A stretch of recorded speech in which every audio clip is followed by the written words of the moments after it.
আমরা গতকাল দেখেছি যখন এই কথা বলার পরে তীব্র সমালোচনা শুরু হলো নারী সমাজ থেকে। যখন এই কথা বলার পরে তীব্র সমালোচনা শুরু হলো সমাজের প্রত্যেকটি মানুষের কাছ থেকে, তখন তারা বলছে তাদের এই আইডি নাকি হ্যাক হয়ে গিয়েছিল। প্রিয় ভাই বোনেরা, এই বিষয়ে যারা বিশেষজ্ঞ তারা পরিষ্কারভাবে বিভিন্নভাবে বলেছে যে আইডি এইভাবে হ্যাক হতে পারে না। একটি রাজনৈতিক দলের একজন সিনিয়র নেতা জনগণের সামনে নির্বাচনের আগে এইভাবে মিথ্যা কথা বলছে, দলটি পর্যন্ত মিথ্যা কথা বলছে তাদের আইডি বলে হ্যাক হয়ে গিয়েছিল, অথচ আইডি হ্যাক হয়নি তাদের। কাজেই এরা নির্বাচনের আগে নিজেদের স্বার্থ সিদ্ধির জন্য মানুষের সামনে মিথ্যা কথা তুলে ধরছে, মিথ্যা কথা তারা বলছে।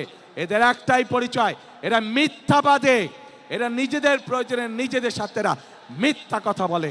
যারা মিথ্যা কথা বলে, হাজারো লক্ষ কোটি মানুষের সামনে যারা মিথ্যা কথা বলে, যারা বিশেষজ্ঞদের মুখের উপরে মিথ্যা কথা বলে, এরা আর যাই হোক এরা দেশদ্রোহী হতে পারে না।